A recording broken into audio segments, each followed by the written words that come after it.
যার যায় সেই আসলে বোঝে, যে মায়ের বুক খালি হয়েছে সেই মাই জানে। শোকের মাসের শুরুতে আমি গভীর শ্রদ্ধার সঙ্গে স্মরণ করছি সর্বকালের সর্বশ্রেষ্ঠ বাঙালি জাতির পিতা বঙ্গবন্ধু শেখ মুজিবুর রহমান সহ তার পুরো পরিবারকে, যারা এই দেশের জন্য প্রাণ দিয়ে গেছেন। আগস্ট মাসের সাথে এখন নতুন সংযুক্ত হলো আরেকটি শোকের মাস, জুলাই মাস।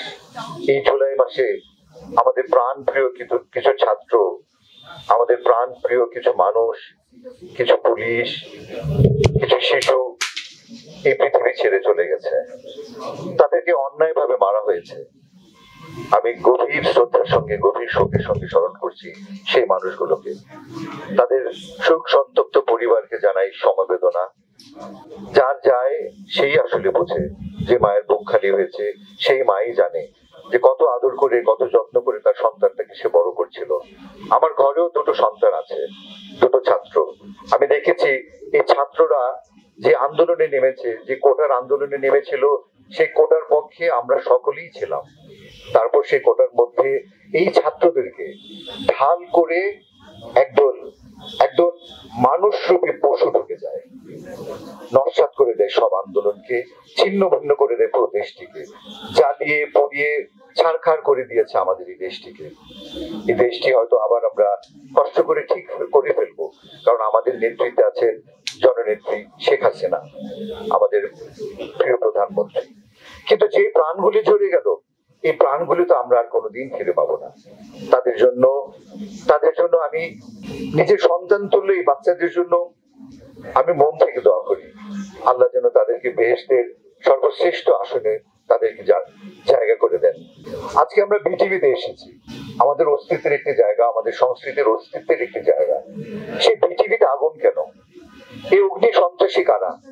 তাদেরকে চিহ্নিত করতে হবে, তাদেরকে খুঁজে বের করতে হবে।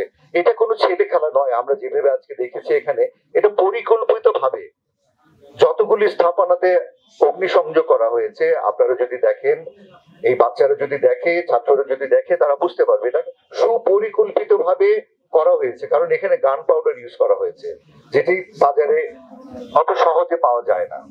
তাই সেই মানুষগুলিকে চিহ্নিত করতে হবে, তাদের বিচার চাই, তাদের বিচার করব। এবং এই যে মৃত্যুগুলো হয়েছে, মাননীয় প্রধানমন্ত্রী জননেত্রী শেখ হাসিনা আমাদেরকে কথা দিয়েছেন, তিনি বলেছেন এই প্রত্যেকটা মৃত্যুর সুস্থ সুন্দর তদন্ত করে তাদেরকে বিচারের আওতায় আনা হবে। তবেই হয়তো সেই আত্মাগুলি কিছুটা হলেও শান্তি পাবে। সে আত্মার শান্তি কামনা করছি। আমরা সকল শিল্পীরা, আজকে আমরা সকল শিল্পীরা, সর্ব অঙ্গনের শিল্পীরা এই বৃষ্টিকে উপেক্ষা করে এখানে একত্রিত হয়েছি আমাদের সমবেদনা জানানোর জন্য, আমাদের সংহতি প্রকাশ করার জন্য। আমরা এখানে, কারণ আমরা কোনো মৃত্যু চাই না, আমরা কোনো সহিংসতা চাই না, আমরা কোনো জ্বালাও পোড়াও চাই না। সকল সহিংসতার বিরুদ্ধে আমরা আজকে এখানে আমরা একত্রিত হয়েছি। আপনাদের সকলকে ধন্যবাদ স্বল্প সময়ের মধ্যে এখানে আসার জন্য। আমরা আছি এই ছাত্রদের সাথে, এই ছাত্রদের পাশে, কারণ আমরা সকলেই ভালোবাসি আমাদের বাংলাদেশকে, আমাদের এই প্রাণের দেশ বাংলাদেশ। আমরা সকলে মিলে মাননীয় প্রধানমন্ত্রীর হাতকে শক্তিশালী করে আবারও ইনশাআল্লাহ সামনের দিকে এগিয়ে যাব। জয় বাংলা, জয় বঙ্গবন্ধু, জয় হোক মাননীয় প্রধানমন্ত্রী জননেত্রী শেখ হাসিনা।